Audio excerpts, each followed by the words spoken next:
सुप्रभात बच्चों, मैं हरिशंकर गुप्ता, सहायक आचार्य भूगोल, राजकीय महाविद्यालय तेजारा, जिला अलवर, राजस्थान। आज हम बीए भाग द्वितीय के द्वितीय प्रश्न पत्र मानव भूगोल में वातावरण निश्चयवाद की विचारधारा में कार्ल रिटर, फ्रेडरिक रैडज़ेल और एलन चर्चिल सैम्पुल की विचारधारा का अध्ययन करेंगे। सर्वप्रथम हम आज कार्ल रिटर के विचारों का अध्ययन करते हैं। कार्ल रिटर ने अपने विचार वातावरण निश्चयवादी विचारधारा के पक्ष में प्रस्तुत किए थे। कार्ल रिटर का मानव भूगोल के विकास में महत्वपूर्ण योगदान माना जाता है। कार्ल रिटर भी एक जर्मन भूगोलवेत्ता थे।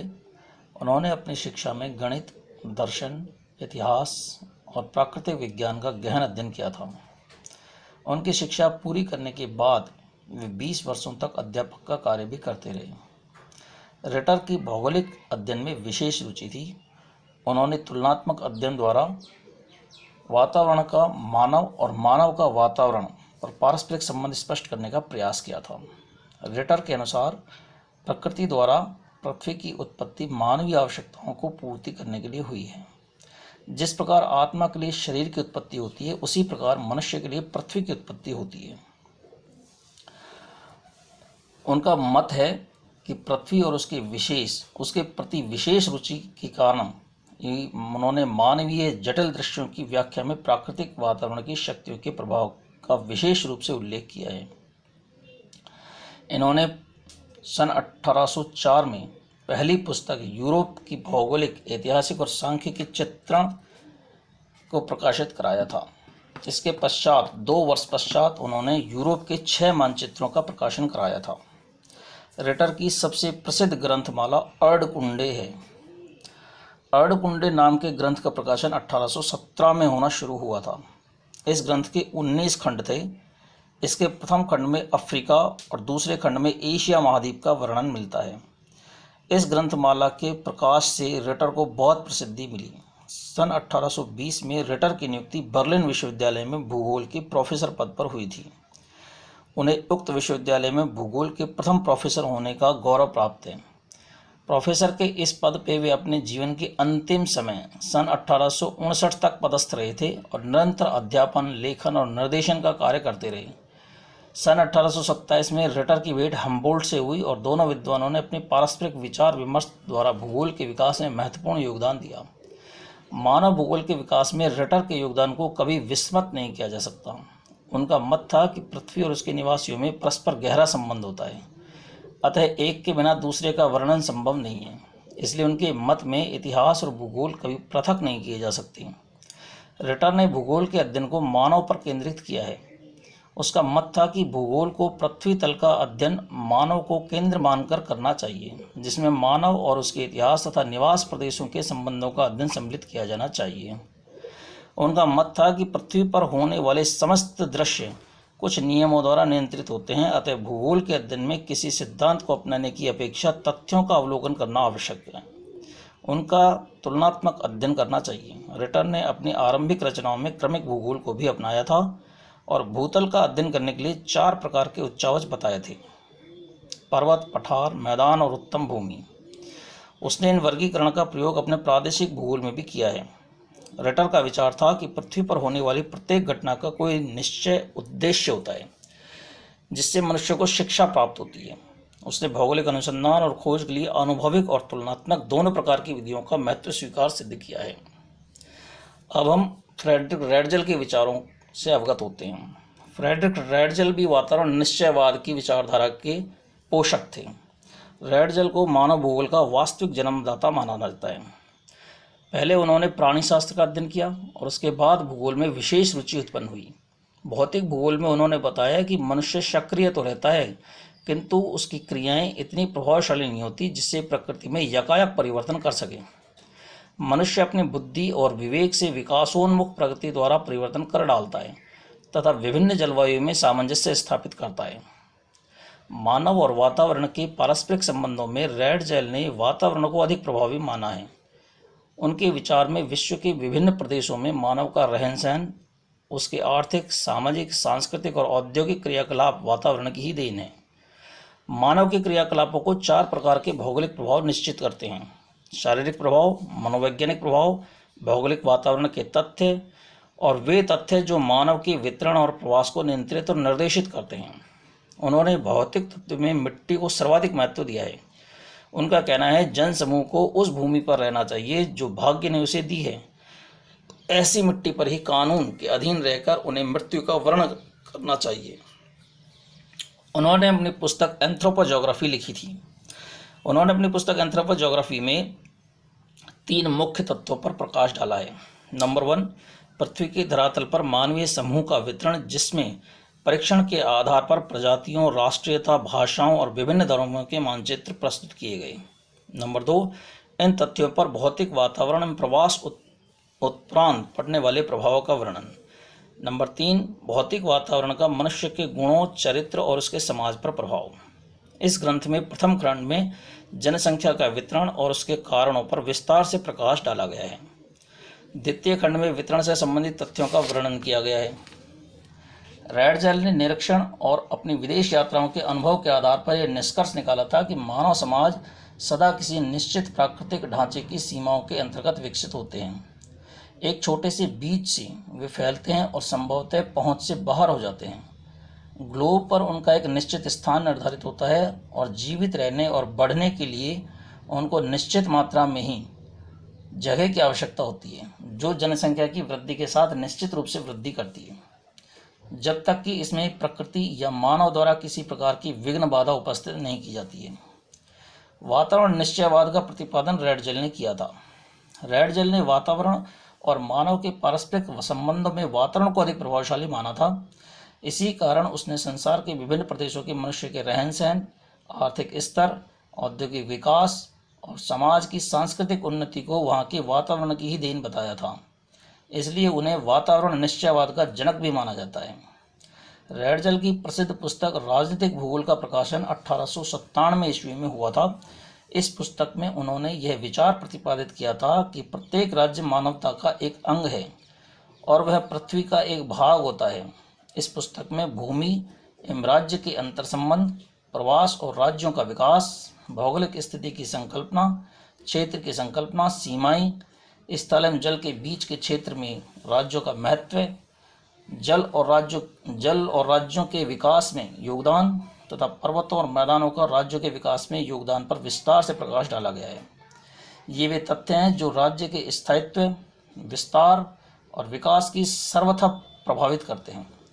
रैडज़ेल ने राज्य और समाज को एक जीवधारी माना है। उनकी मान्यता थी कि समाज वह माध्यम है जिसके द्वारा राज्य भूमि से आबद्ध होता है।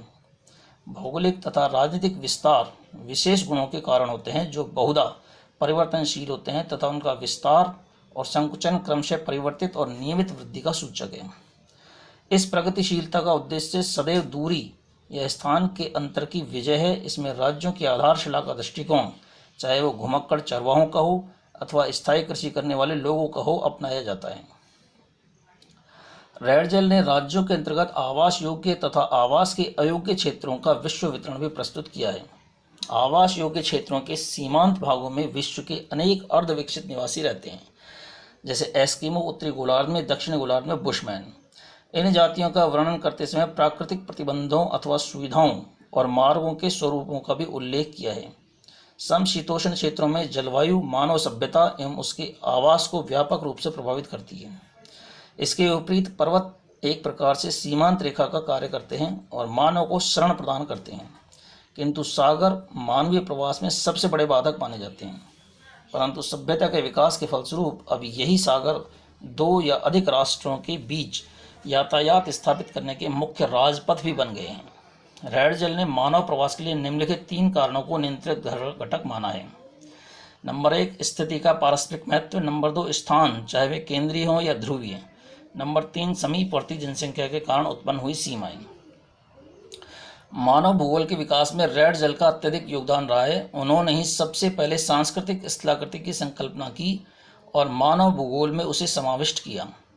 उन्होंने ही सर्वप्रथम अपनी पुस्तक एंथ्रोपोजोग्राफी में खेतों के क्रम, उनके वर्गीकरण, गांवों की संरचना एवं प्रारूप तथा नगरों के विकास और परिवहन के मार्गों के वितरण पर विस्तृत प्रकाश डाला है। उन्होंने जातियों, भाषा तथा धर्म का भौगोलिक विश्लेषण कर मानव भूगोलवेत्ताओं के लिए आधारभूत क्षेत्र तैयार किया। संपूर्ण मानव जातियों का वर्णन पृथ्वी के संदर्भ में एक इकाई के रूप में कर पार्थिव एकता के सिद्धांत का प्रतिपादन किया और मानव भूगोल को एक सम्मानजनक स्थान दिलाने के लिए उनका महत्वपूर्ण योगदान है। उनकी धारणा थी कि मानव क्रियाकलाप निश्चित रूप से उसके चारों ओर के भौगोलिक वातावरण की शक्तियों द्वारा प्रभावित होते हैं। यह विचारधारा निश्चयवाद की प्रतीक है। अतः कहा जा सकता है कि रिटर की तरह ही रैडजल भी पृथ्वी की घटनाओं और भूदृश्यों तथा मानव के पारस्परिक संबंध मानते थे। उनकी मान्यता थी कि संपूर्ण पृथ्वी एक एकीकृत इकाई है और पृथ्वी के विभिन्न तत्व पारस्परिक रूप से एक दूसरे को प्रभावित करते हैं।